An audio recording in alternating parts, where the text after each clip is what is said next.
To order, and I've established that we have a quorum by just having you say your names, and then I'll read the script. Bert Johnson, John Valash, Joanna Roach. Veronica Bolchik. Dorothy Hertz. Okay, Ann Medina. And Jericho Mealy for staff in attendance. as a preliminary matter, this is Dorothy Hertz, Chair of the Contract Review Committee. Permit me to confirm that all members and persons anticipated on the agenda are present and can hear me. I'm going to say your names one more time, guys. Members, when I call your name, please respond in the affirmative. Bert Johnson. Bert Johnson, John? John Valash, Joanna Roach? Here, sorry. That's We're okay. we just lost power because of that fire, What Vestal fire? Street. There was a fire this Fire? morning on Upper Vestal. Oh, that's what all those things were running for then. That's why they were all there. That's terrible. Is everybody okay? It looks that way, but they've cut the power to the whole of Vestal Street now. So it will last as long as my battery lasts. Fabulous. Thank you. Veronica? Veronica here. Staff, when I call your name, please respond in the affirmative. Ann? And here. Jericho? Here. Anticipated speakers? Don't think you have- We don't have anybody. Good morning. This is open meeting of the Contract Review Committee is being conducted remotely, consistent with Governor Baker's executive order of March 12, 2020, and updated in July of 2022, due to the current state of emergency in the Commonwealth due to the outbreak of the COVID-19 virus. In order to mitigate the transmission of COVID-19 virus, we have been advised and directed by the Commonwealth to suspend public gatherings or to do them in hybrid. The governor's order suspends the requirement of open meeting law to have all meetings in a publicly accessible physical location. Further, all members of public bodies are allowed and encouraged to participate remotely. The order, which you can find posted with agenda materials for this meeting, allows public bodies to meet entirely remotely or hybrid, so long as reasonable public access is afforded, so that the public can follow along with the deliberations of the meeting. Ensuring public access does not ensure public participation unless such participation is required by law. This meeting will not feature public comment. For this meeting via Zoom, the Contract Review Committee is conveying by video conference as posted on the town's website, identifying how the public may join. Please note that this meeting is being recorded and that all attendees are participated by video conference. Accordingly, please be aware that other folks may be able to see you and take care not to screen share your computer. Anything that you broadcast may be captured by the recording. All supporting materials that have been provided members of this body are available on the town's website unless otherwise noted. The public is encouraged to follow along using the posted agenda unless I, the chair, note otherwise. We are now turning to the first item on the agenda. Before we do so, permit me to cover some ground rules for effective and clear conduct of our business and to ensure accurate meeting minutes. The chair will introduce each speaker on the agenda. After they conclude their remarks, the chair will go down the line of members, inviting each by name to provide any comment, question, or motion. Please hold until your name is called further. Please remember to mute your phone or computer when you're not speaking. Please remember to speak clearly. For any response, please wait until the chair yields the floor to you and state your name before speaking. If members wish to engage in conversation with other members, please do so through the chair, taking care to identify yourself. Finally, each vote taken in this meeting will be conducted by roll call vote. Hi, everybody. Could I please get an approval of the agenda? motion to approve the agenda, Bert Johnson, second, John go ahead. Veronica second. Okay, John? Bert Johnson, aye. John Block? Aye, Veronica? Veronica, I. Joanna? Hi, Joanna. Thanks, guys. We are gonna go, let's go to the quarterly reports real quick first, because we can get that over with, and then we'll go to the other. We all met, Ann, myself, and Jericho met with Brian Turbert this morning to discuss the question in regards to fair winds and the quarterly reports, and to discuss other, we didn't get through our whole list, but we did touch upon a few big things. What will happen now is the way procurement laws run is that, and this contract is we cannot do a flex payment to anybody on a last year contract. Once they have submitted a quarterly report for services rendered, we can only pay for those services rendered. So they did submit the proper quarterly reports. We just overpaid them.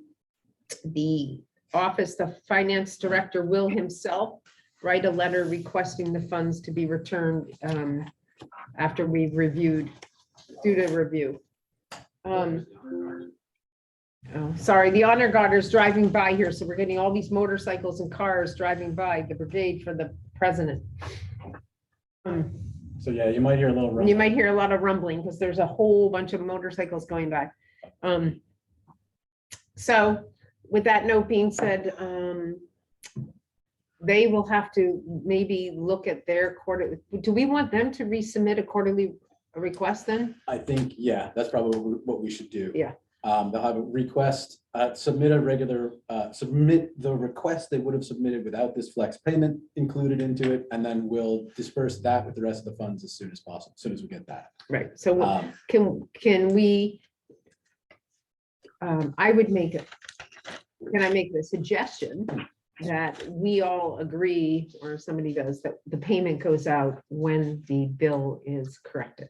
So that we can get the quarterly, that out. Do you know what I mean? Yeah, That somebody maybe makes a motion to allow us to pay the quarterly report once it is fixed and made accurate. Do we want to pay them before they return the money? I think the two will offset each other. If we just ask them to send a new quarterly report, because Brian will take care of it when he gets back in the office on Monday. I'm fine with that. And if someone wants to motion that, I think that was one to be entertained. I think you need to say what the motion is again. You're right. I don't think I'm allowed to do that. I think you guys have to make the motion. I'm trying to I get think- one of you to make a motion. So But we you're- would like to pay their quarterly report once they fix the finances on it, because we cannot apply a flex payment to it. So once their quarterly report reflects an accurate use of town funds out of the contract. So basically, I think the motion that we're hoping for is we will issue the Q1 fiscal year 23 once we get the overpay from Q4 fiscal 22 back. No, I didn't say that. I mean, you can put that on there, but mine was, I But want you them to just give wanna us make the a adjustment. quarterly report to adjust, to show us what they actually used of this year's. Okay. So I make a motion to request that Fairwind amend the quarterly report to accurately reflect the financial situation. One, now I think you need a second motion, Right, I do, I need, but first vote on the motion I just I'm gonna made, vote on the motion first, so. but we need a second. Need a motion. Second. Thank you, Joanna. John. Bert, aye. Joanna? Joanna, I. Veronica, John? I. Oh. John? John Valash, aye. Okay, then we don't need to make a motion on the second thing, because because that's gonna be taken care of by the finance director. So I But think, I just want to make sure that we don't, that they make the adjustment in what they're asking for versus what they were overpaid, so that we don't overpay them. Yeah, that's what we Yeah. just made the motion of. You didn't say anything about that, though. No, she did. She So- said to amend motion it to was to- reflect the correct payment out of this year's. Okay, okay, second thing that we talked about with, Brian was paying up front. And the only one that Brian really felt, I believe, out of the conversation, comfortable with was Meals on Wheels, the food service. That others, if they did the full service in the first quarter and could prove to us, but what they want to make sure is that every month they are continuing the services. So he said that in actuality, when some of them come, it could come back to us talking about it and the CRC voting or not, whether to approve full payment in a quarter. His fear is that if we do that, we are not guaranteeing services when it's for like hiring somebody to do something and to run a program, we're not guaranteeing that the next month they're gonna do it. I think the concern is that if initial payment is the full payment, there's nothing to guarantee that there would be ongoing services for the remainder of the quarters. As long as the quarterly report demonstrates an expense of money and some way to ensure that they're continuing services going forward, it's a case-by-case basis. He's primarily worried about a combination of precedent and a, like Dorothy mentioned, services not lasting a full calendar year. So we just wanted to let you know that that's, Likely we'll have to make that decision for elder services. And there's one other organization that may request a lump sum in the first quarter for disbursement. I think, Question, Dorothy?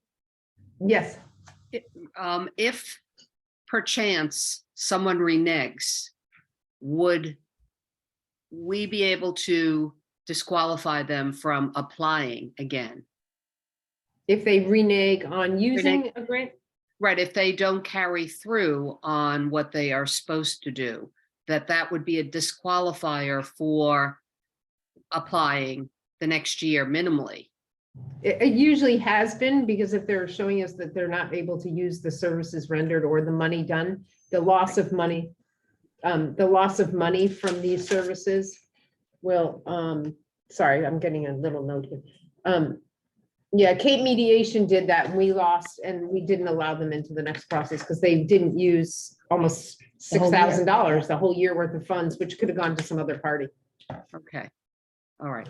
and I think, Plus, the other thing is, when we get to the end of all of this, we vote whether they get money or they don't get money, or how much money they're gonna get. So at that point, we can disqualify them. Any one of the members could make a motion to disqualify or give them nothing, which in essence disqualifies them. and I believe there can be additional financial penalties if there's an MOU or contract violation, just like there would be in, like, if they completely break their contract, there's quite a few things that can happen to them. as well. Right, it's in the Even before, like, It's even in the outside contract. CRC, there'd Right. be legal consequences. to that. legal consequences with the town. Yes, Veronica? Is there a chance with these grants that they can put in like a change order? You know, that into the grant, they realize that something cannot happen for one reason or another and submit a change order with justification. Yes, actually, we made an amendment there is an amendment, I knew that might come up and I brought it with me. We had an amendment that we voted upon a few years ago because that came up. So there is a policy in place where an amendment can be made. It has to come in writing and they have to present it to Jericho, who then presents it to us at the CRC, and we vote upon whether we're willing to make that amendment. And that amendment only is for use of funds during the year Yeah, contract that they have. So they would have to say to us, oh, it looks like we're gonna not use that 20,000 for this, but we would like to apply it to this program that fits within the same criteria. They cannot randomly do it on their own. They do have to come to us for an amendment to the contract. and additionally, that has to be done within the fiscal year that the grant was issued with, and before the end of the quarter that they would like that money dispersed for. Okay, So that did come up a few years ago, and we did write a Who document. was it? Just for my own brain, who was it that we did the amendment for?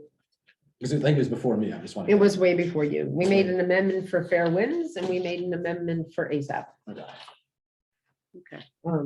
But that's why we came up with the policy. It's a policy. The policy has to do with amendment to contracts and late submissions. It was a double whammo in there because we had a late submission because somebody didn't get the paperwork because it wasn't posted where they lived, where they did their business, which was off island.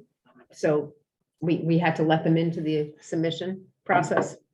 So we did. I will give it to Jericho. I do have it right here, but I'll give it to Jericho or to Ann. She can copy it and send it out so you can see what it says. Thank you. Okay? Mhm. So I think that's it on the quarterlies, correct? I think that's everything. And then we'll make, so all of the quarterlies will go out except for Fairwinds until we have that squared away. As soon as they send us the unflexed expense report, we'll issue their money, and then we'll reclaim the money that was overpaid from them last year. Correct. Okay, I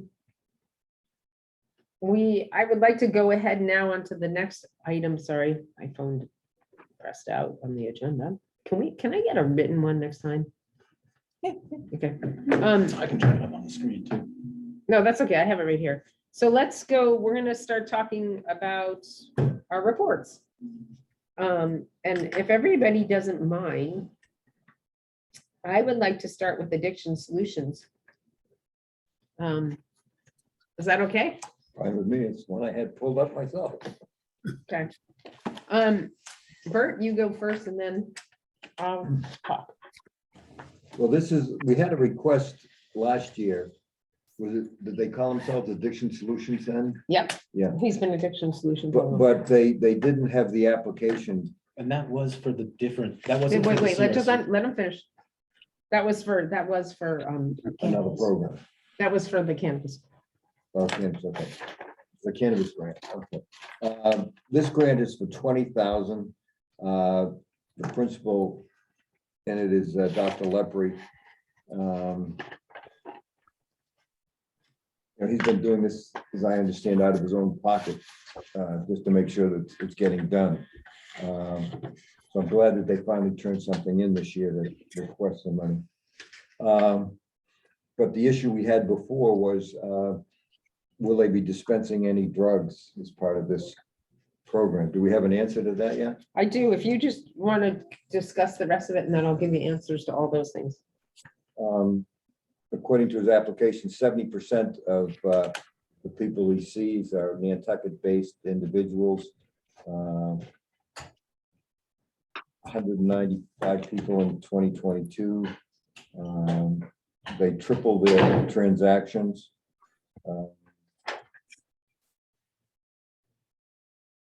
And they anticipated funding a shortfall of $50,000 to $60,000, which they're looking for different donations and grants to make up to run their program. Okay, is that it? Mhm. Okay, so I think that I had,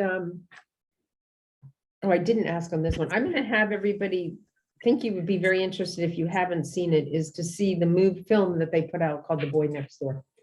If you haven't seen it, it's very powerful. It's a YouTube film. And it talks about a young man I think a lot of us knew, and the impact it's had on his family and the community, his loss. I reached out. I was surprised to see that Alan Bell, who was on the ASAP for so many years, is now the treasurer of this program that Dr. Lepre is doing. And what he's done in the last year, I think he has changed the route in which he's going to become more community-based. And what he's asking for us in money is for programs, not for anything to do with his supply or the application of drugs. What he's trying to do is they're looking on how to enhance the program within the community, to how to reach out to the more diverse community, how to get more social networking going on.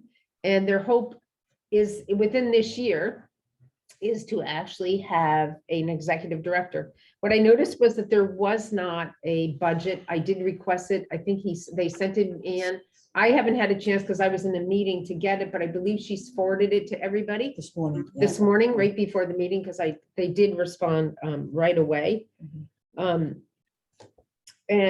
what my questions came up is that I have is, I think, no.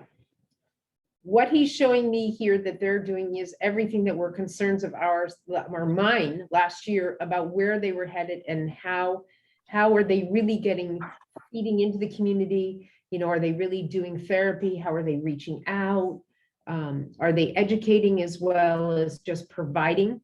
And truly, they've taken a turn towards educating too on this, with all of the access they're having on community networks, whether it's their webpage on Facebook and their films, trying to reach out more in the school, and networking more with some of the other programs on the island. So it's nice to see. It's really nice to see. I'm glad that they've thought of going more this way, just outside of it just being Tim and his clinicians providing, the drugs itself, but actually reaching out to families and the providers, or the recipients with more. I'd like to know a little bit how they're reaching, the diversity in the community, how they're like actually looking at that, at the other cultures and what their plan of attack is to get to the other parts of our community, because we are so diverse. And so I was excited when I read this, that what he's looking for is this kind of funding. I have not had a chance to pull up that budget that I had sent to everybody else, because literally I called on my way to a meeting with them and it was sent. So if you give me a second, I'm going to pull up that budget.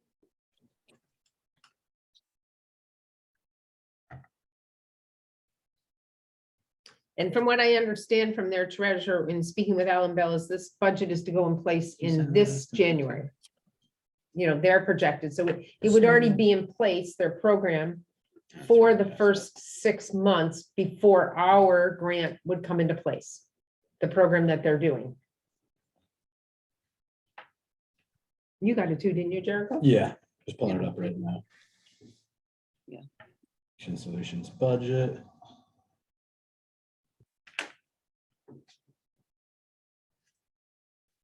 Would you like me to check it up on the screen? Yeah, if you could, that would be Roll awesome, that off. because I cannot read it in this little writing. On this. Sorry.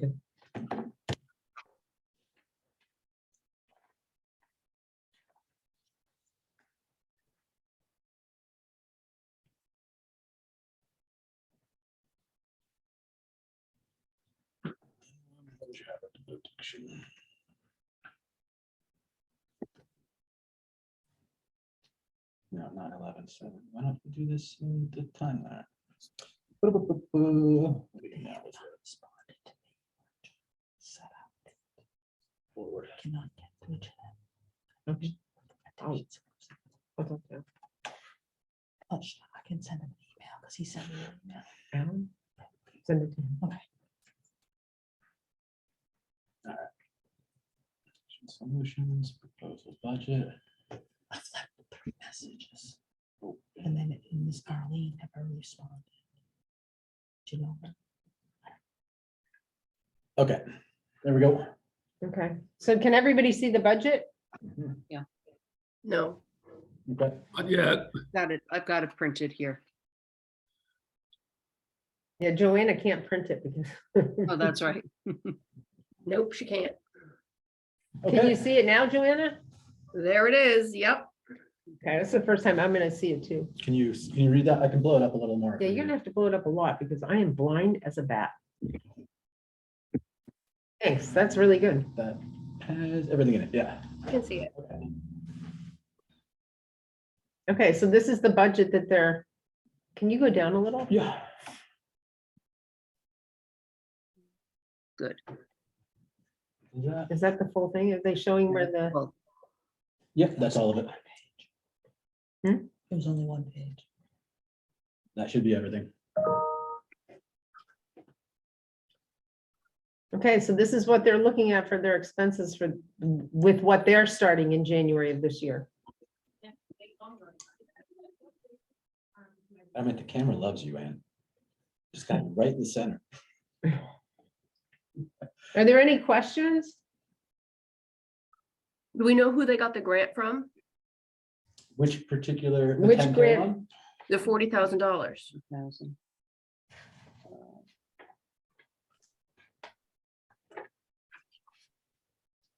No, I don't believe, I did not see it on any of the papers I got here, but I can ask.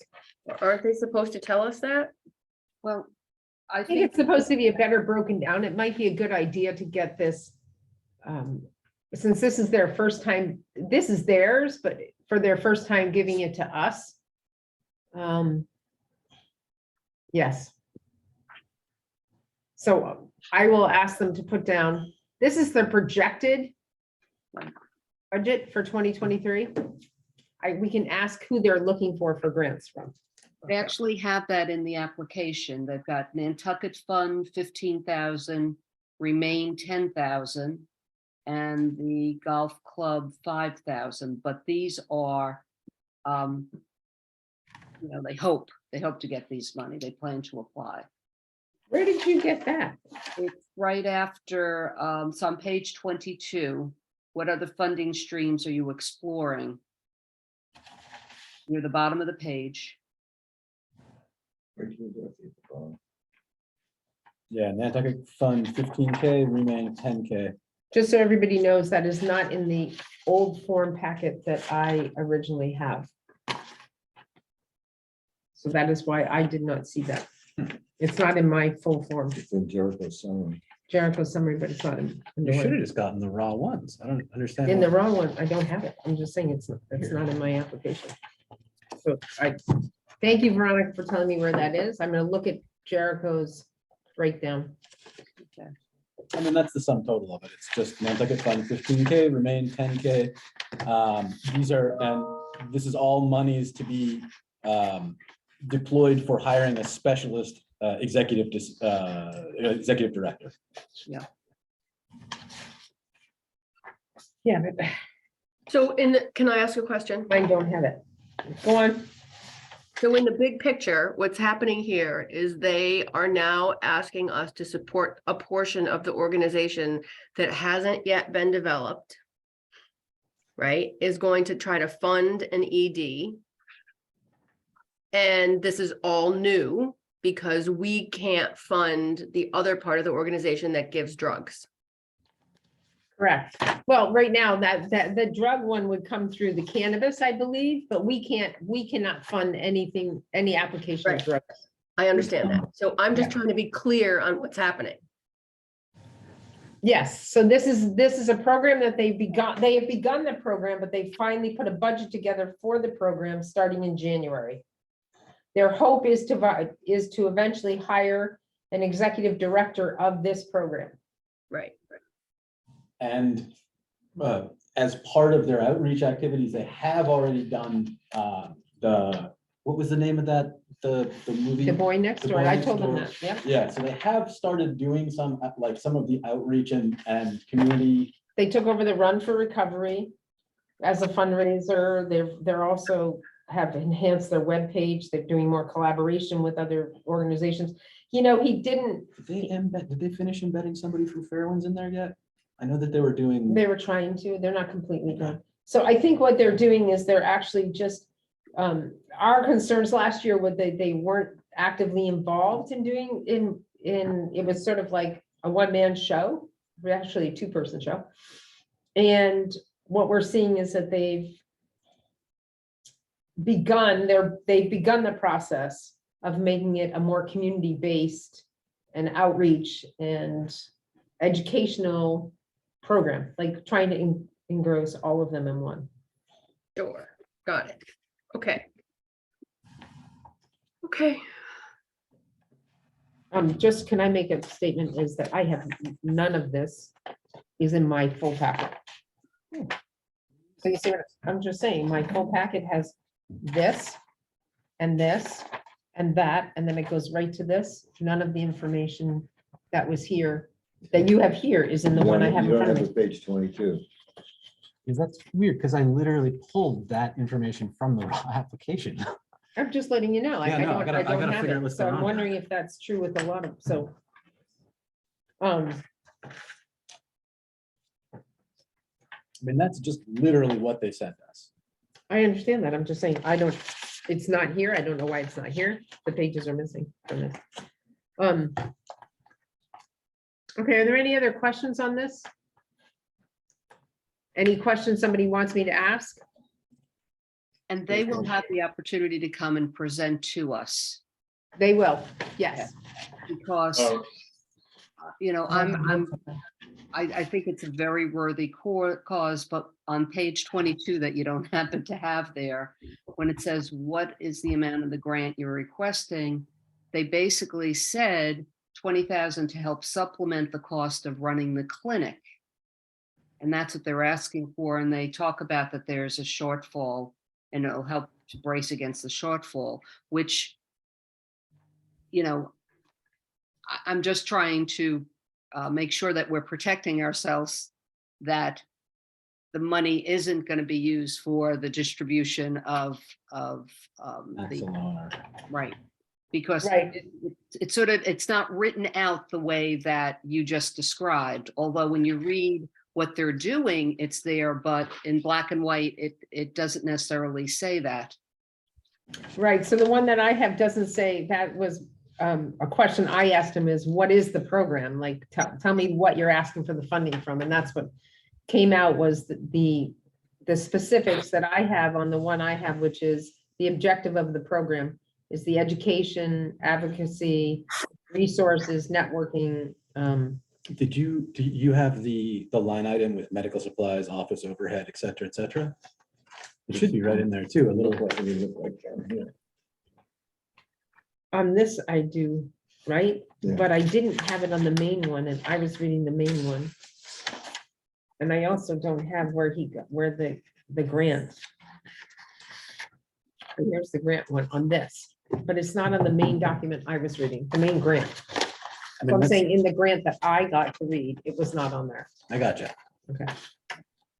That's why I called and asked Alan to send me any information. Well, I think it's their grant outline packet is different from this one in the.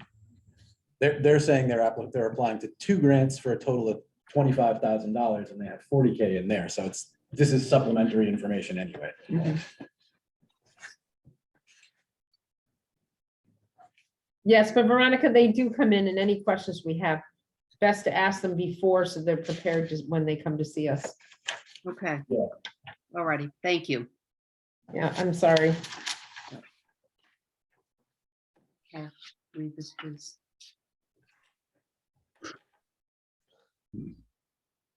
Joanna and Veronica Yes. would love to hear about health imperatives. Or Veronica, you can go ahead. I have mine are just really around the budget. Okay, I was not on health imperatives. Isn't it Linda? No, I have her there. I don't know. No, I was not. I have her I name know there. was Linda on health imperatives as well? I just have, on my notes, I have Joanna. I have you down on this one. So sorry, I have you and Joanna. Okay, well, Joanna, I'm happy to talk about it. you want to talk about it and then will anybody that's, Yes, and the other thing is Anne, I still don't have the interfaith and wrap and emergency food pantry proposal. I sent the whole packet out on, yeah, I sent it out.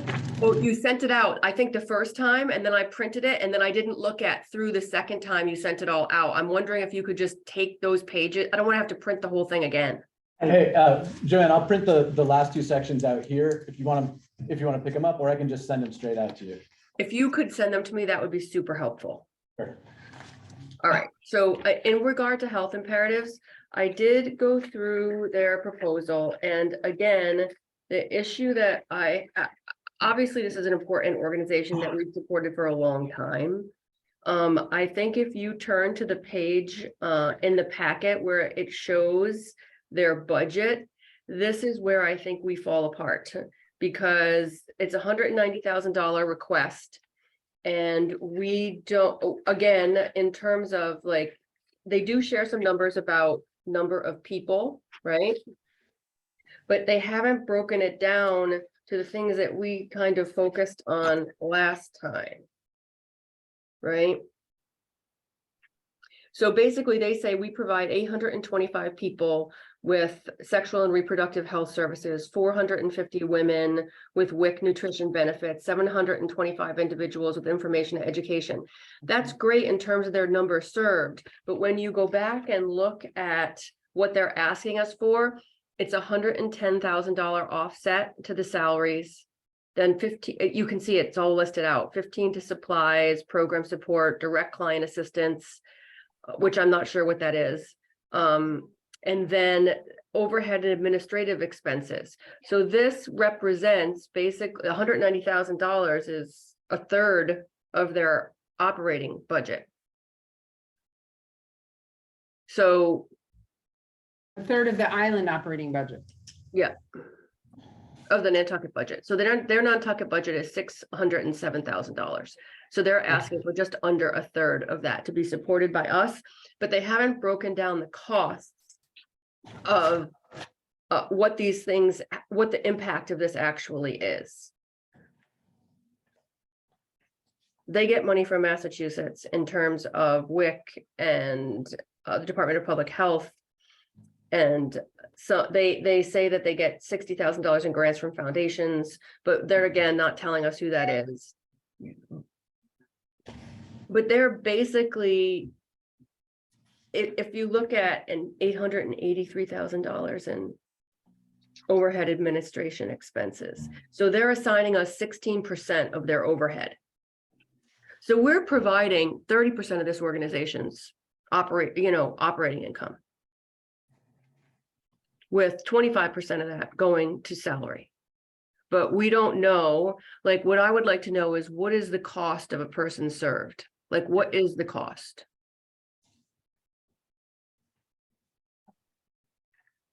I don't, and I would like clarification on what direct client assistance is.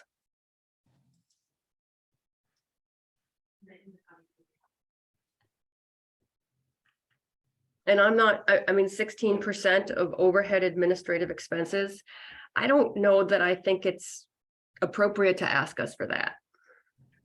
Except for their services rendered, what they're doing is they're providing a nurse practitioner and a director there to run the programs.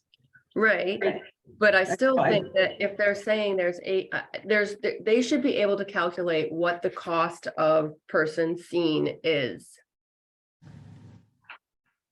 Okay, and I'm what was not- the I mean, second, I'm what was not- the I don't- second, Joanna, what was the second thing you asked for? I'm sorry. please? The direct client assistance, that $20,000, what is that? And then the third thing that I had was the overhead admin expenses. I'm not sure they should assign, town money to their overhead admin. It's 16%. That's Well, the 17K out of 83K? Yeah, Gotcha.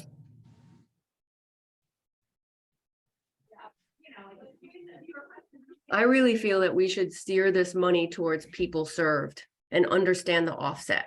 So if there's, like, if you just take, we could do some quick math right now, right? If they're saying that they're gonna see 825 people with sexual and reproductive health services and 400 people with WIC, let's break out those numbers and see what the cost of seeing each of those people is, and then figure out what our contribution to that is.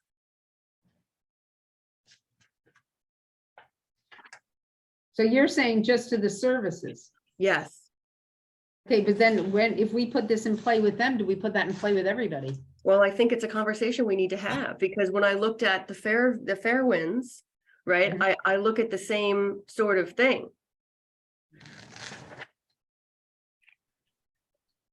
I mean, essentially, we're offsetting their sliding scale. We're providing additional hours for psychiatry. And then we're providing translation services. But I think that we're not providing any part of their overhead in terms of electricity and lease and that stuff. Which we are for health imperatives. And that's okay if we make a decision, but I think as a group, what we need to determine is, are we going to basically reimburse people for overhead? I think no. For operational costs, is that what you're saying? I think I would advocate for no. I would advocate for the dollars going directly to help people on Nantucket. Well, then, okay, but is that administration here? I think that's the cost of here, so we want to know whether that's cost here. Is that what you're saying, Joanna? I don't know. Again, as a person who gets money for doing these sorts of things, like when the National Science Foundation gives us a grant here at Ryan Mitchell, we're only allowed to ask for 10%. to cover administrative expenses. There's a cap on it.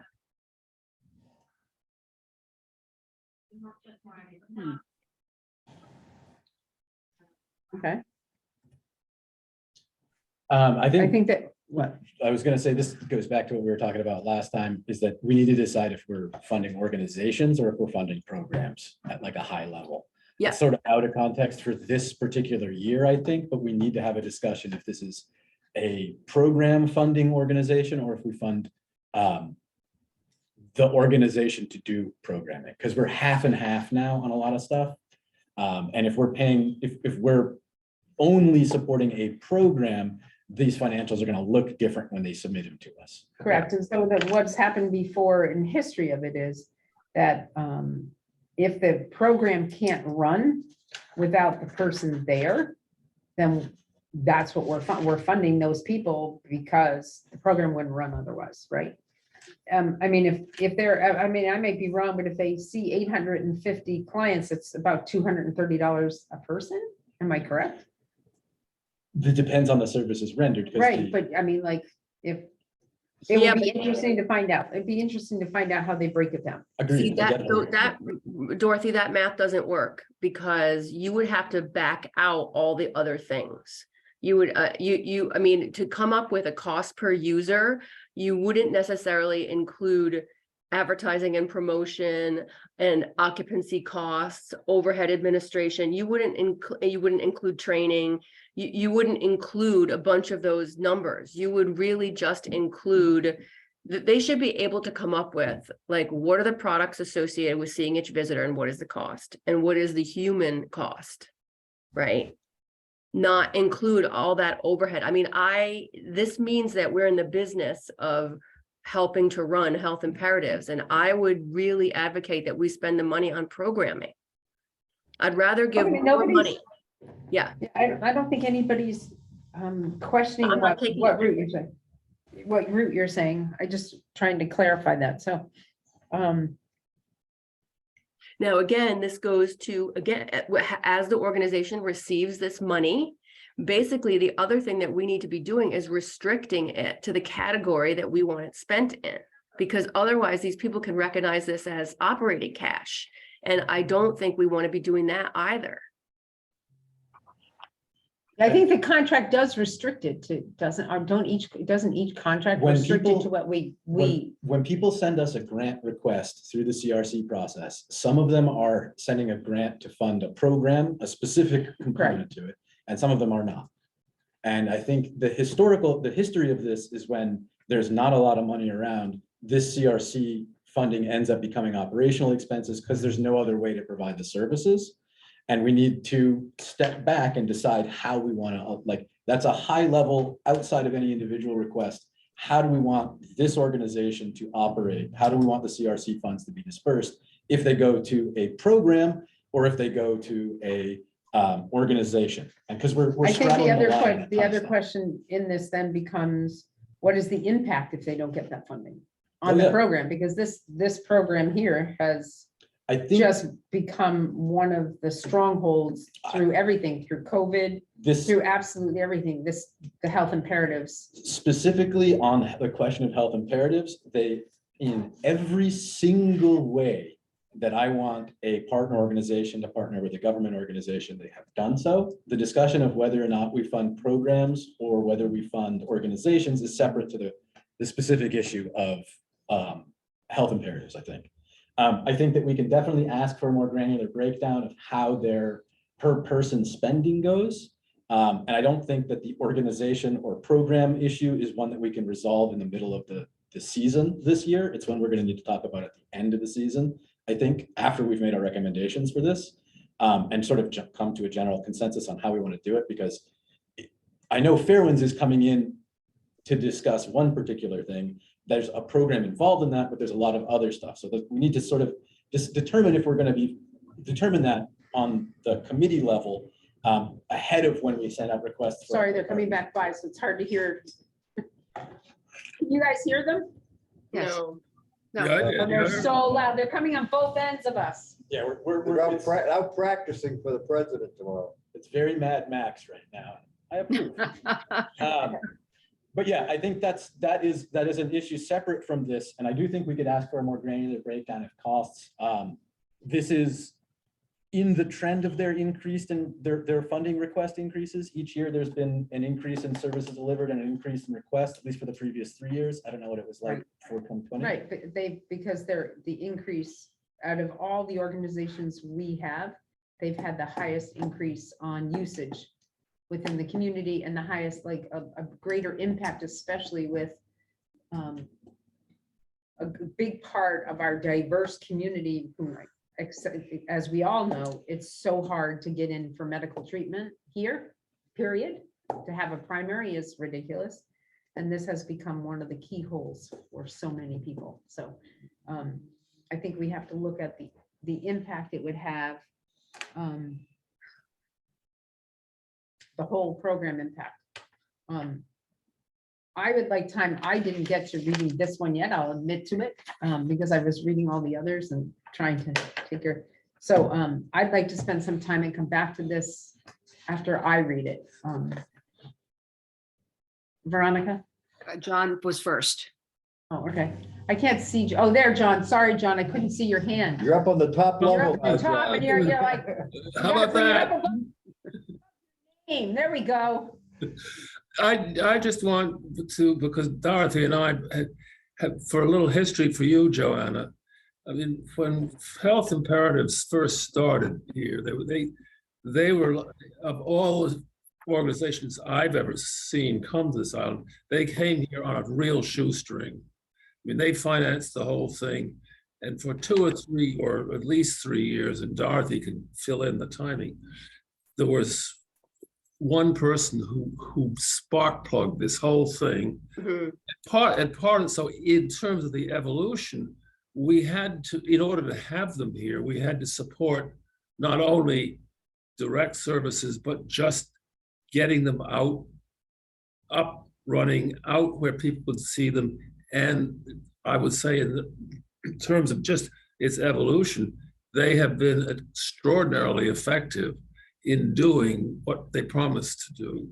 Now, I think the discussion that we're going to have makes a lot of sense, but it's just a question of how we got to where we now have the reason to have the discussion. Mhm. I get it. And I appreciate it. And I'm all for giving them funding. Oh, no, That's- yeah, but I'm not, I just think, but it makes sense that we should get here to have this discussion from the point of view that it took a bunch of years for them to be able to actually get here, Right. to get to Right, where they and- are today. Okay. And they're not just a reproductive healthcare provider. They are to a lot of kids, even local Nantucket kids who can't get in anywhere. They are sometimes their primary physician. And so I think that's important. Tara is logging in. Okay, Tara is logging in, just so everybody knows. Okay. But Tara, because you, Oh, she gave her a second. She's still logging in. okay, sorry. Veronica, I'm gonna let you talk and then I'll let Tara know. Okay.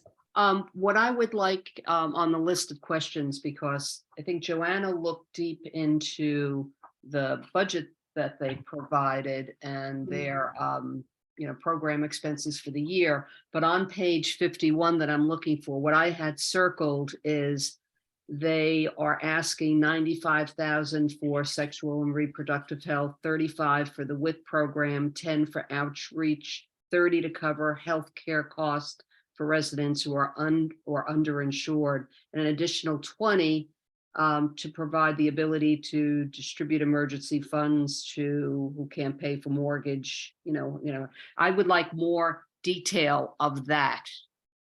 So it's on page 51. So they gave us a breakdown globally what they want to do with the funds.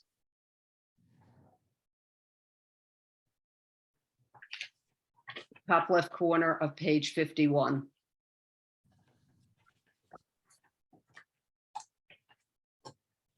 Line item budget.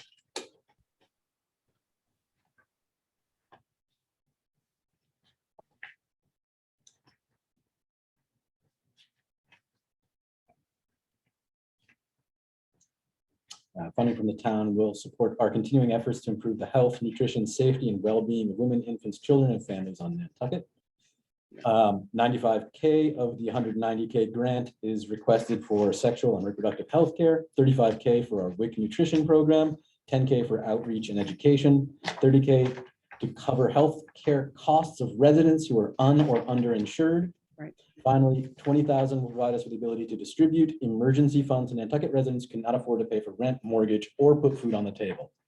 So that includes them. This is them now expanding outward into WIC distribution, which I believe is new this year for them. And No, then- WIC has been with them for years. Well, then they're expanding their WIC program to include the They might be. utility supplements. So WIC has been with them for years. Because to my knowledge, they were not doing emergency distributions of funds for rent, mortgage, et cetera. Now, Women, Infants, and Yeah, Children yeah. Nutrition Program increased by 42% in the last year. Yeah.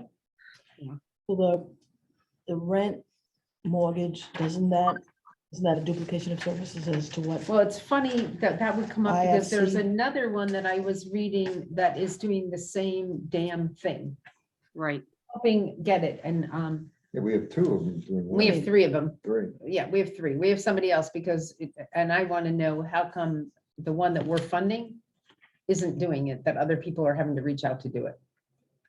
That's a question that'll come up when I get to the ones. Other, yes. I was reading Which in, grant? the people are asking for funding that have to give help with rental services. Help people even fill out paperwork for it. Why are we funding somebody to do that When that's. when everybody else is reaching out to do it? You know, I'm just making an assumption. It could be that the need has gotten so great that, you know, people are spilling into other organizations, but yeah, but that is a duplicate. Oh, you mean like IFC? Yeah, I got you now. Yeah, we pay the Interfaith Council to Right. do that, and it looks like there's been a lot of people that are doing it this year. We pay administrative costs for that, but don't the. I So forget- we don't subsidize any of actual- the rent or anything. What we do is we pay somebody To do the. to fill applications. out the rental and to do, we pay for rental assistance and heat, Fuel, assistance. Yeah. So they do the rental assistance program through, I wonder if that's what the direct client assistance. might be for. huh? The subject, the direct client assistance thing, I'm curious if that might end up being the payouts, like that particular money. Before we were trying to figure out what the direct client assistance was. The 20,000 is to Yeah. afford, help pay rent, mortgage, food, put food on their table. Which would be duplication from. It would be a NFFRA. duplication of a few different services, Is this in and that it's safe not the place only too? one that's doing it, huh? Safe Place does. But I don't think they do the- something? Well, Safe Place has their own food pantry, which is different than an organization that, you know, And I think they also have, the actual money being used to pay those bills does not come from the town, either for a safe place or for NFFRA. Those Interfaith Council. those funds come from, are state or high, like. Right. federal, something. so we HUD, don't there's- pay for food for the food pantry. No, We pay for administration, and we pay for administration for the Interfaith Council. The whole Interfaith Council is paid for administration only fees. and then the actual rental assistance, utility assistance, all of those are paid Come from the out South of Coast League, the Red Cross. individual, and then there's There's the Kennedy matching. Foundation, the Rotary Club helps them. They have a variety of different tools. And that they've are got used. matching funds for some, Salvation Army some. too, maybe there was something in there. Yep, the too. Salvation Army, yep. And then they also have Community Foundation helps with Right. food. Oh, and CPC. Back to health imperatives. That's what I would like them to give us more detail on. You know, they broke it down, but more detail on what they're gonna do with that money. What the programs are, like, are you Right, talking about what? Exactly. 95 for sexual health, 35 for, is it for programming? As Joanne has said, or is it to pay salaries that it's just, they're dispersing portions of this? It's not clearly stated at all. Okay, so program is services for them. It wouldn't be program. But or it could be looked at, sorry, Veronica, just in a slightly different way. Like, for example, if they're saying they're gonna serve 825 people for reproductive health. Mhm. Say the average cost of that is $500 per person. Are we offsetting half that? Like, that's the kind of impact we should be able to measure. Without it being dumped into a salary line where we're essentially subsidizing 25% of their salaries, fine. But what's the impact? Mhm. Like what percentage of that average person cost is Yeah, supported? so let's take it a step further to just be clear. Say it's $500 per visit. Say our money pays for half the visit. What is the portion that the individual person pays? Is it $50? What portion of that $500 does health impair? Where does the other money come from? Like, we should be able to understand clearly, right, what the cost of being seen is, what the person being seen pays, and what our percentage of salary underwrites. Okay. Mhm. I think we've had that in previous years. Do you know that? What? That document. Yeah, but that's something that you give us every year. I mean, that's like your impact I statement. agree with you. I think that maybe we have to put that in here as a question. Like, we have to add that to everybody, to ask To them the in their application. budget to give us that as part of this breakdown. Right. I mean, it's frankly gonna come up when we talk about Fairwinds as well. I think it's gonna come up with a lot of them. Yeah. So I think that this is like, should be a common question now added to this. Well, I just see something, we've been encouraging them to all cooperate and work with one another. But why is this one now suddenly wanting to pick up WIC or something that we have other organizations? No, Health Imperatives has always done WIC. Okay, well, We're just gonna clear that. Health Imperatives, since the town office closed, when was that, Ann? Oh, gosh. Almost I don't like even- I don't 15 even years ago, remember. 16 years ago, WIC used to come here and do it. And then went to the Health Imperatives, took it over slowly from the Cape Cod Collaboration used to come over, somebody like that, right? Catchy, Pat? yep, catchy. Catchy. CACI, yeah. Yeah, and then it got taken over by Health Imperatives picked it up. They are the ones that are doing it, and anybody, a lot of the clinicians who do it, any of the doctors' offices actually send everybody to Health Imperatives to the WIC program, as well as the food pantry sends people to the WIC program at Health Imperatives to get their stuff. So, I mean, their collaboration with the community, these guys out of all programs, you will see, as you can tell, I really believe in what they're doing. Their collaboration, everybody could learn a lesson from the collaboration that this organization has always done and always strive to be a little bit better at each year. What I find amazing about these guys, you know, I haven't totally read this one, I've admitted to it. In past history, Health Imperatives have given us a goal and exceeded it every single year from what they've asked their money for. There has not been 1 year since they started asking to do it, that they have not exceeded what they had hoped to do in this community. So I want to spend a little bit more time. I'm going to be honest and say I didn't spend the time on this one that I did on some of the others I knew I was going to be presenting today. Veronica. Okay, when I look at the $20,000 that they're asking, that it does say rent, mortgage and food on there. I think what I'm reading into this is they've got clients. They've a client who's in desperate need. They, I think, want this bucket of money that they're going to be able to just help without shifting them over to another. It's an emergency situation. Now saying you have to go and apply there, or you have to go get help in that area. That's what I'm now reading into this, that they'll provide the ability to distribute emergency funds for their clients in need. So we really need to get more information, and looking forward to having them come in and give full explanations. Yeah, I am too. And I'm looking forward to spending, Yeah. taking this one on, because I'm being really honest with everybody. We had 3 major questions that came out of this, right? It was, what was DCA? What was the direct client assistance? What was the per person breakdown of cost? And there was one more that I think is escaping me. Hold on. Duplication of services through WIC, was that it? No, there is no duplication of services because they are the only WIC provider here. So it's not, there's no duplication. What is the cost per person served?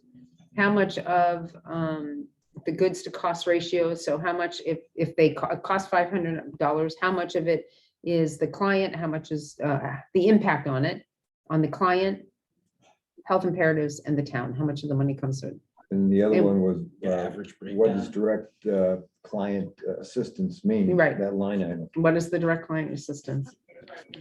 Which is the 20,000 that we were all talking about. And basically also a breakdown of the 95 they were asking for sexual health. What are they going to use that for? Each one of these breakdowns. So more Right. detail. Yeah, breakdown on what the things are. Right. Right. Okay. Thanks, Joanna, for being on top of the money this year. You're welcome.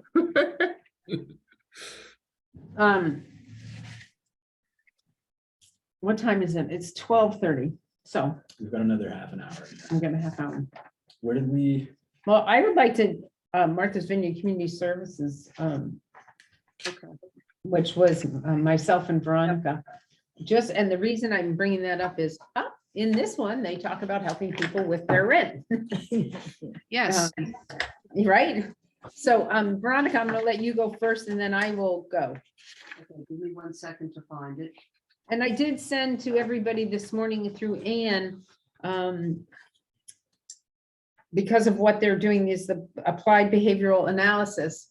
Had that sent out to everybody this morning, so in case anybody was asking how that, what it means, that program and how it runs. I had her send an email out this morning to everybody. Okay, give me 1 second here. Mhm. Okay, so they're asking for 17,154. And they basically break down that there's a number of different areas. The ABA services that they want to provide to more families. I guess there's only a handful of families that are getting services, ABA services. Applied behavioral analysis, that's what ABA stands for, and it's specifically used mostly with individuals with autism, but it does stretch out into other disabilities, developmental disabilities also. And then they want to continue to fund the sensory movie program that they have at the Dreamland. And then they've got Camp Summit that they help to educate all the camp providers in how to work with individuals with disabilities. And then the last is FCS, which is to increase the field of disability transition and behavioral practices through their speaking programs. When I looked into this, the Family Support Center, that is the last one. And I'm trying to find where, Dorothy, if you could help me with this, that you said that they were helping with rent assistance on this, because I don't remember reading that. And I apologize. I read these last week early, so. Let me their see. where- budget stuff starts on 79 in the master It's packet? not, no, they're just saying. Most recent work on Nantucket families, both enrolled and prospective, include completing rental applications, assessing fuel support and securing essential items for the home. That is, describe the program, proposed program project in which you're applying for. And I think what they're trying to say is these are some of the things that the Family Support Center has been helping out with. Is some of the families do this, a lot of it because some people don't know they're eligible. Some people have difficult, learning. There's the. Right. But I assume it's more like a clearinghouse, that they're just helping people to know what's available. They're not interested in providing No, the No, I believe that, I believe that they've helped some of them do the applications to better understand them that are having difficulty with them. Not that they're providing it, but they're a great support. This is a Exactly. It's a support network. That's this is what a it is. phenomenal support network. Exactly. This Martha's Vineyard Community Service, even though it services what we would say a small quantity, it is one of the most important quantities here because there are not many advocates. This is the biggest advocate group for them. Right. It's the And- only, almost the only source of services in a lot of these areas. Yeah, this is, they're unbelievable in this area and what they provide and how they support both teachers, families. Right. They stay with the program, so a child, you don't graduate out of the program, like they Right. work with people It as goes through adults. adulthood, through adulthood. Right, Yeah. and they don't really actually, in those numbers, they're actually only giving you the base of child students that they're working with, not the adults that they still like Support. collaborate with and help through their programming. Exactly. My big question with this, seeing what their overall organization is, again, $17,000 is really a small amount that they're asking for. And I assume that since they have a name of Martha's Vineyard on it, that it started there and, you know, this is just basically a satellite of what they're doing on the vineyard. Yeah, this Martha's Vineyard Community Service started 40 years ago, 40 some years ago, and has developed into one of the best community service programs in, like, literally on the East Coast of America. It's a model, Um, it's a model for basically everything for system level redesign. Martha's Vineyard is one of the places that you literally go and look. They You are a go and model. learn about it. And so it's carried the name Martha's Vineyard Community Service. That has been a question on town floor a lot. Why are we supporting Martha's Vineyard? But she's based out of there and they're based out of there. And we're actually, without the support of what that building brings in, you know, this wouldn't be provided on Nantucket by any means, because Right. it just has too big of a support system. Right. And it looks like what they're trying to do with the applied behavioral analysis is to fund a new. A It's new- a new, A yeah, new ABA specialist. yes, and to this to be a, what do you call it, program? Pilot program right now. It would be a pilot program. That specific gap in educational services has existed on Nantucket off and on since the late 80s, early 90s. And this program in itself, has the ability to be welcomed by everybody. Mhm.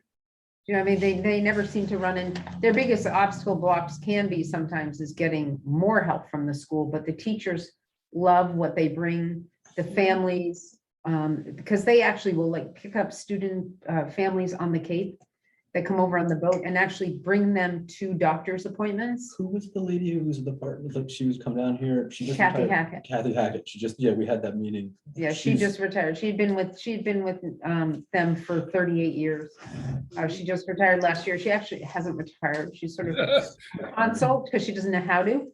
But what Dorothy, will Hackett ever retire? Never, thank God, thank God. Yeah, she's It's her pretty love. busy. It's really her love. And I think that the one thing I can say is like through, even with their inclusion programs, with working with the camps, Mhm. and the schools and the teachers, it definitely has always been a very strong connection. And sometimes for a lot of these families, the only tool they have. Mhm. You know, and even getting them involved in trying to set up for young families, they work at setting up, when they take a child on young, they work on setting up the family to know what it's going to be prepared for when they're 18, 21, Right. and They trying help to with get. transition planning. Yeah. Yeah, they do the whole thing. They start them in with the Department of Mental Health to get them so that if anything were to happen to a family, that the children are already in a program that will support them if something happens. And sometimes as a parent, that's really hard to turn around and say, oh, I'm not gonna be here tomorrow. Something can happen to me tomorrow. And these guys really advocate quietly and gently the importance of setting up that plan, especially with the child with special needs. Mhm. So Yeah. I've found that, I was gonna say, they also work extremely effectively with other partners. I have run into a couple of times where I have gone to investigate a program and found that they were already on the other side, connecting it to a bunch of other stuff they do. They have been, as a value to cost proposition, extremely, extremely good. Mhm. does anybody have questions? Just kind of miss seeing her come over here this year. We saw her. but We saw her, but community she, school, that was her last official, in that role, her last official visit or something like that. Yeah, we saw her last official visit, but that doesn't mean we're not gonna ever see her again, as she told us that. I imagine she's coming back for fundraising a couple weeks after that too, so. She's good at that stuff. Okay. Linda's not here.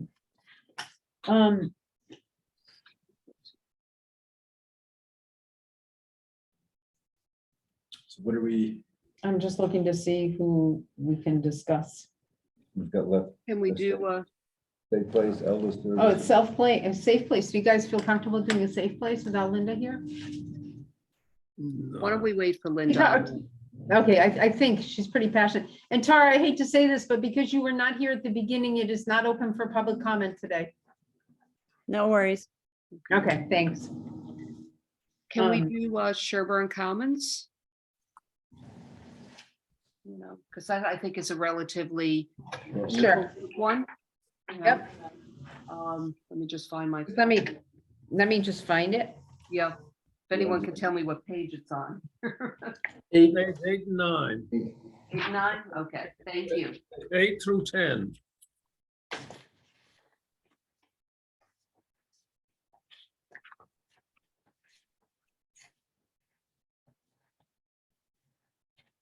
Oh, this is the wrong one. I just pulled up Sherry Hunt. I'm like, oh, Oh, speaking of Sherry Hunt, okay. yeah, end of the meeting for that, we gotta make sure. Uh-oh. remind me. No, remind me. Yeah, it's good stuff, it's not bad. but Okay, here it it's is. not bad. Sorry, everybody. Oh. I saw, I think about that and I picked up Sherry Hunt first and I'm reading all of it. I'm like, wait a minute. Okay. Mhm. Veronica, you can go, then I'm gonna have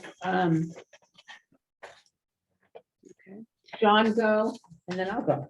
Okay, Sherburne Commons, the residents are asking, well, the residents at Sherburne Commons asking for 17,160 to fund their memory cafe. I know that this has been talked about for a while, that it's finally coming to fruition, hopefully. And what's really interesting with this is they are getting donation of a space to do it in, which is at 56 Center Street, in Pollard. They're asking for funds just for some basic administration of this. The whole pretense behind this is to have a meeting space with a monthly meeting that clients or residents, I should say, with memory issues and their caregivers could come in a safe place to meet. And, the program is probably just going to develop as the individuals who attend. They're, as I said, they're asking for some money here for some basic administration. So someone will be responsible for the program and advertising it. And, it's,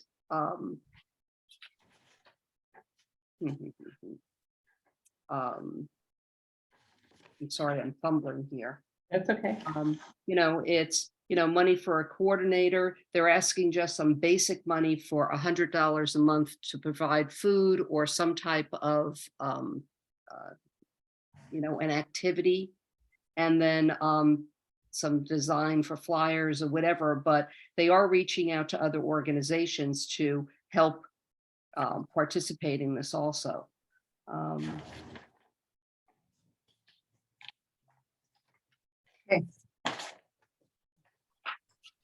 John? Well, I don't really think there's much to add to it, except I would say that one of my understandings of the objective of the money that we distribute is to support ongoing community needs, but where a organization is starting out in an area where a need is recognized, that we would be available to help get them started with the concept that they've developed to a point where they will be essentially self-supporting, with the exception that town money can help them further what they have created. But I believe this is inconsistent with the original concept of how this, one of the concepts or one of the objectives of the money that we have to distribute. So this is not as if they're coming in from, you know, from the sidelines without something that is anticipated in the whole process. I'm For gonna a make. a plus few on com- this, I'm- Yeah, oh, sorry. as a plus on this, we are looking for innovative and new programs for our residents. And this is a new program. And so that's definitely a plus here. Okay, I'm gonna make a few comments on this. First and foremost, again, the budget was not in my full packet. It was only in this one, so I never received it in the full packet. So I'm not quite understanding why. That's the stuff they sent us. I know, but I'm just saying to you, I don't understand why in this full packet that I'm reading from the original packets, I don't have a budget, but it's on this one. I'm just asking that question. It's not in here again. In other words, 'cause that was in make the- sure it's in there next time. Well, I'm just saying that if everybody else I'm going by the packets this way, right? And I'm reading them. It's not in mine in any way, shape and form. It's in the one that you put here, but there are things missing in the packets that I got as a full packet. I'm genuinely confused as to how that happened. I don't know, but I'm just telling you that it's I not was- there, I so. always used to blame it on the copy machine. Can't blame it Yeah, on and the he's got to copy get machines. really good at finding ways to do that. So one of the things, I think I want to go back and sort of clarify something. This program, I believe, was in existence before. No. Never They- got off the ground. Okay, they attempted to do it and it was supposed to be, I thought that it was something that right before COVID, okay? And it was under the Council for Aging and it was originally going to be in the hands of the town. Mhm. And then for reasons I don't quite understand, the town has chosen not to be a part of running the program. And so this. I have some. Well, yeah, I'm gonna, you can come, let me finish from what I understand, Okay. and then you may, of course, interject, that's. And so. It's gone to Sherburne Commons as the 5013C, so they can run this program. And yes, it will be at the community center, because the community center has given out the space for them. That it will be meeting and they will be hiring people, somebody to oversee the program and bring in volunteers to sit and talk with individuals to encourage discussion. I understand they're going to do some music too, because music play is so important to people with Alzheimer's, and provide a social impact for Alzheimer's patients, and also allow caregivers a little bit of time to a little bit of respite in the day from somebody with it, because we all know, anybody that's been around people with Alzheimer's knows the impact it has on a family. I think that this program, in what they're asking for, makes total sense in what it would cost to run something like this out of and run it properly. And so I'm actually excited to see things like this. It was sort of like the family daycare they used to have, the adult daycare system. It's supportive in so many ways, not only of a patient, but it's also supportive of the community around it and the families and the caregivers that are struggling with the patients with Alzheimer's. And so I feel that it's a great partnership between Sherburne Commons and the community school to get it up and running and going. And it's not usually underneath what would be Sherburne Commons's normal goal. But when they saw that there was really no other entity for it to go, they stepped up to the bat because they really believe that this is a very vital program to have in this community. And as we all know, we don't have enough of those supports. I believe we have some stuff, and I'm not saying anything against what we do, but I'm also a big advocate for better funding of some of our elderly services on the island, because I feel like we do some, but I'm not sure we do enough. And that's my personal feeling. So I'm really excited about what the prosperous of, what this can give to the community and how they're looking at doing it. And I'm also excited because I love the idea that it's something that I know will be watched over like a hawk by Rachel Day because of the fact that it's in her thing. And so that she is just so good at what she does for the elderly that she will watch this like a hawk and make sure that it actually is run to the way and to the capacity that we are asking it to be done. So that's my, John? No, just as a footnote to what Dorothy said, I've had recent reacquaintance with Rachel, and all I can do is second everything Dorothy said.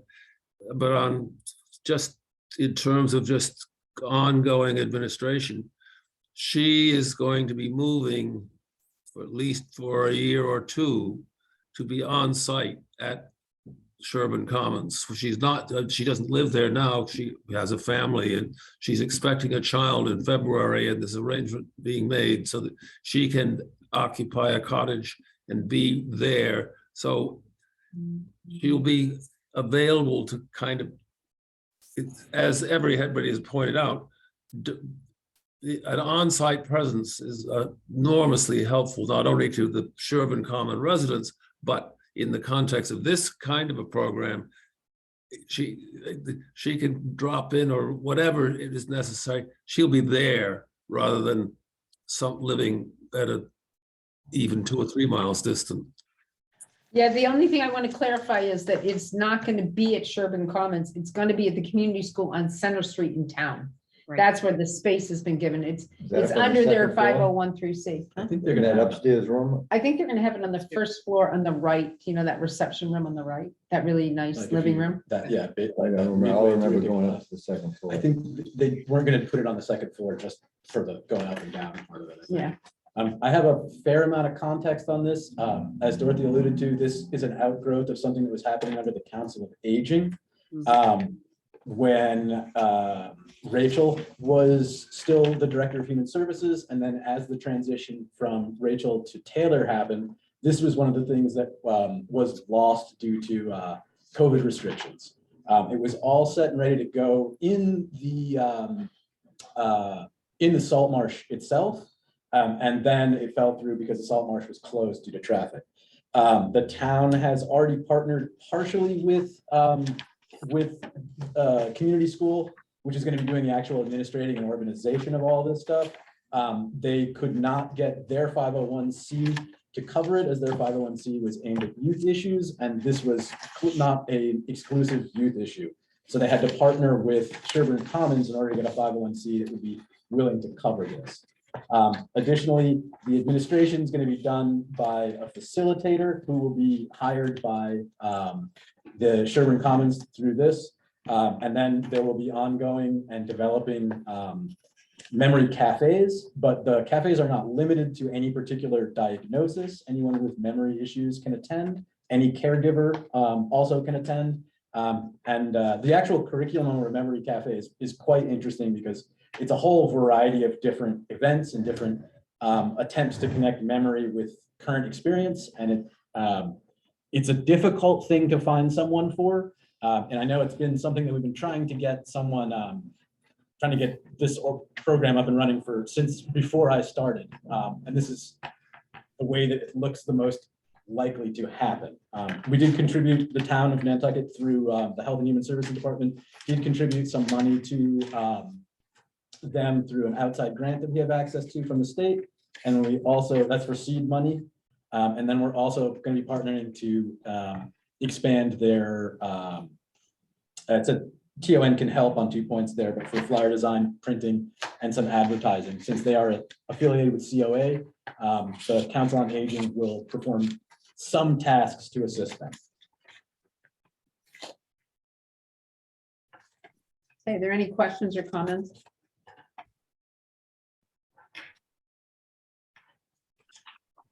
Nobody? Awesome. We're at 10 minutes running. Yeah, I'm gonna actually call it because I don't think we got. to 10 I don't minutes. think that we have the 10 minutes to go into the discussion of another one.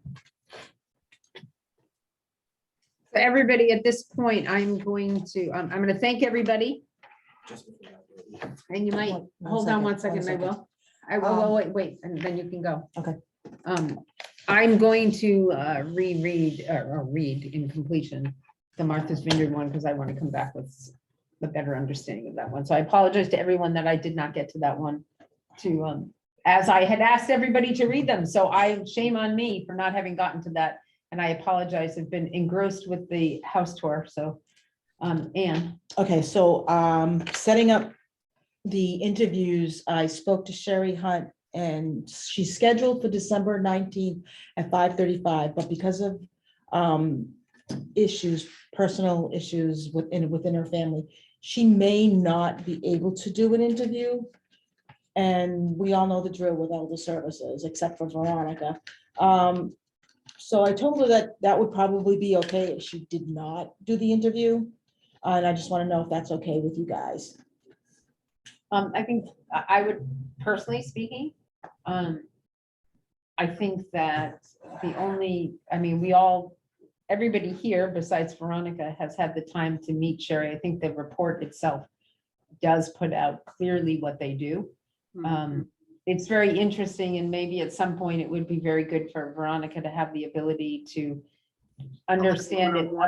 Yeah. Maybe when we go on site, you could go on site and see it. I think that would be a great way Yeah. for you to hear more about what they do.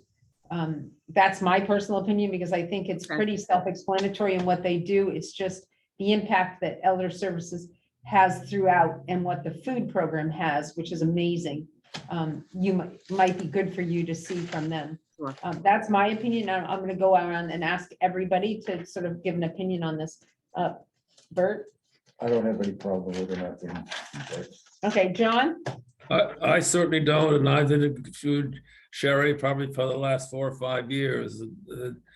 It is amazing what the Meals on Wheels is able to accomplish with, we finance cost of food essentially, and they find volunteers to do all the work.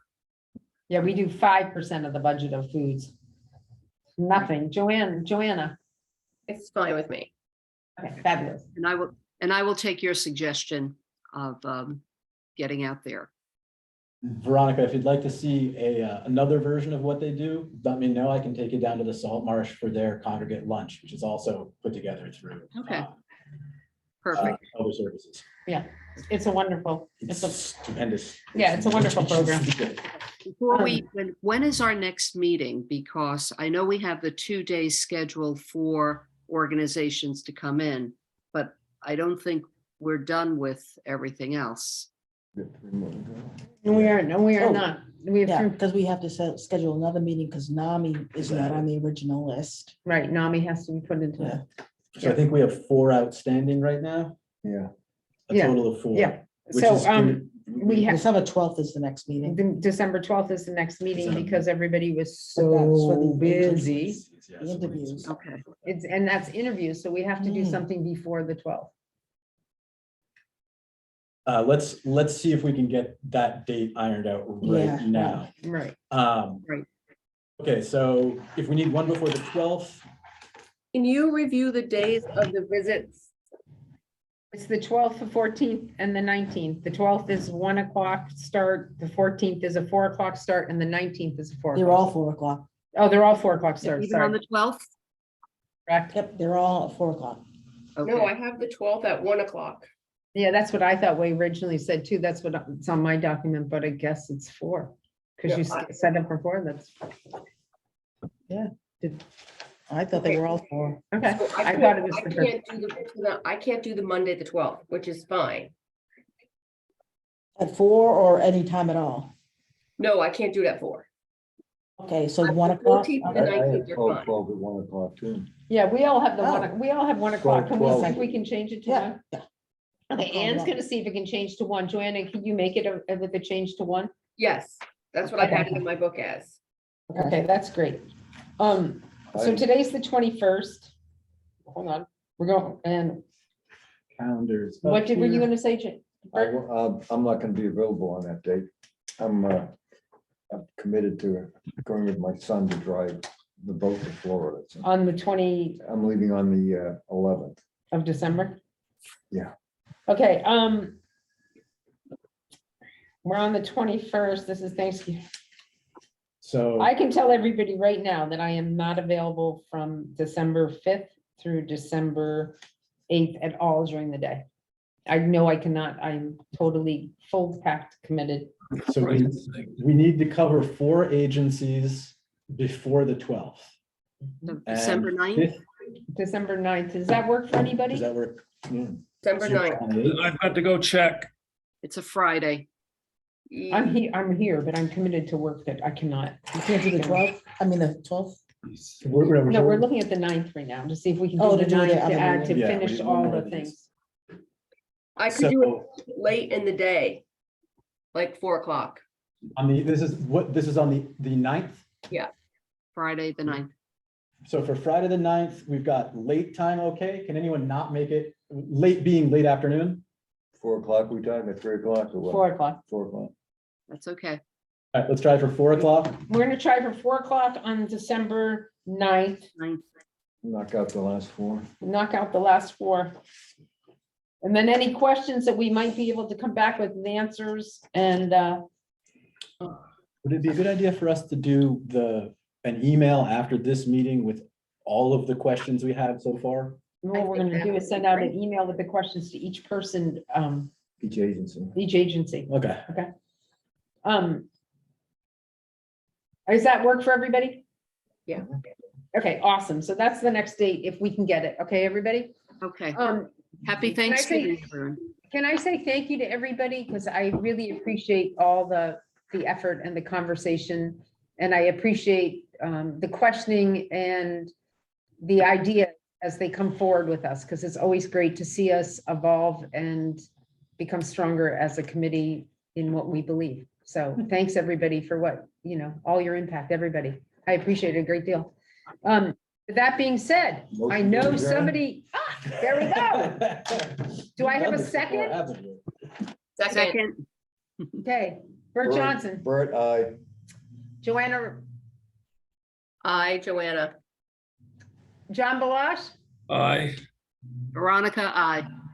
Hey, guys, happy Thanksgiving to everybody. I hope that you Oh. enjoy your family and you have an absolutely wonderful Thanksgiving. Now, John, will I see you down there at the turkey plunge? You going in? I have never been in a turkey. If I went into, I can't walk on the sand.